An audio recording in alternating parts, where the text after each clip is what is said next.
Welcome to JN kitchen. ಇವತ್ತು ನಾನೊಂದು ಇದಕ್ಕೆ ನಾವು ಪುರಿ ಅಕ್ಕಿ ಅಂತ ಹೇಳ್ತೀವಿ, ಕಡಲೆ ಪುರಿ ತಗೊಂಡಿದ್ದೇನೆ.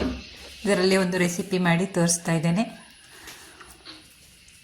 ಹೊಸದಾಗಿ ನೋಡೋರು ಸಬ್ಸ್ಕ್ರೈಬ್ ಮಾಡಿಕೊಂಡು ವಿಡಿಯೋ ವಾಚ್ ಮಾಡಿ, ನಿಮ್ಮ ಹೆಚ್ಚು ಜನರಿಗೆ ಶೇರ್ ಮಾಡಿ ಸಪೋರ್ಟ್ ಮಾಡಿ. ನಾವು ಒಂದು ಆನಿಯನ್ ಕಟ್ ಮಾಡಿದ್ದೇನೆ, ಸಣ್ಣದಾಗಿ ಕಟ್ ಮಾಡ್ಕೊಂಡಿದ್ದೇನೆ. ಒಂದು ಕ್ಯಾರೆಟನ್ನು ತುರಿದಿಟ್ಕೊಂಡಿದ್ದೇನೆ. ಟೊಮೆಟೊ ಹಣ್ಣು ಕಟ್ ಮಾಡ್ಕೊಂಡಿರ್ತೇನೆ. ಎಲ್ಲವನ್ನು ನೀಟಾಗಿ ಕಟ್ ಮಾಡಿಕೊಂಡು ಮಿಕ್ಸ್ ಮಾಡಿ ಅದಕ್ಕೆ ರುಚಿಗೆ ತಕ್ಕಷ್ಟು ಉಪ್ಪನ್ನು ಸಹ ಹಾಕ್ಕೊಂಡಿದ್ದೇನೆ. ಜಜ್ಜಿರುವಂತಹ ಹಸಿಮೆಣಸಿನ್ಕಾಯಿಯನ್ನು ಹಾಕ್ಕೊಂಡಿದ್ದೇನೆ ನಾನು. ನೀವು ಖಾರದ ಪುಡಿಯನ್ನಾದರೂ ಹಾಕ್ಕೊಳ್ಬೋದು. ನಿಂಬೆಹಣ್ಣಿನ ರಸವನ್ನು ಹಿಂಡ್ಕೊಳ್ತಾ ಇದ್ದೇನೆ ನಾನು.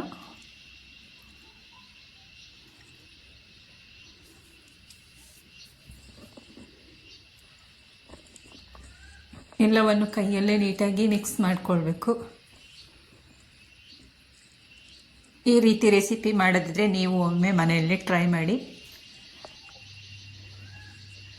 ಸಾಂಬಾರು ಸೊಪ್ಪನ್ನು ಸಹ ಸಣ್ಣದಾಗಿ ಕಟ್ ಮಾಡಿ ಹಾಕ್ಕೊಂಡಿದ್ದೇನೆ ನಾನು.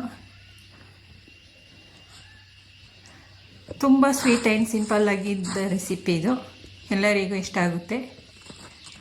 ಇವಾಗ ಕಡಲೆಪುರಿ ಜೊತೆ ನಾನು ಹಾಕ್ಕೊಂಡಿದ್ದೇನೆ.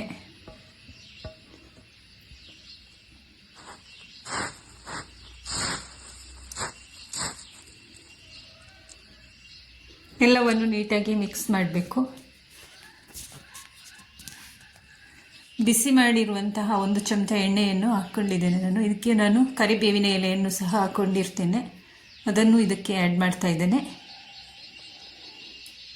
1 ಬೌಲಾಗುವಷ್ಟು ನಾನು ಮಿಕ್ಚರನ್ನು ತಗೊಂಡಿದ್ದೇನೆ. ನಾನು ಈ ಥರದ ಮಿಕ್ಚರ್ ತಗೊಂಡಿದ್ದೀನಿ, ನೀವು ಯಾವ ಥರದಾದರೂ ತಗೋಬೋದು. ನೆಲಗಡಲೆ ಬೀಜವನ್ನು ಸಹ ಹಾಕ್ಕೊಳ್ಬೋದು. ಎಲ್ಲವನ್ನು ನೀಟಾಗಿ ಹೊಂದ್ಕೊಳ್ಳುವಾಗೆ ಮಿಕ್ಸ್ ಮಾಡಬೇಕು.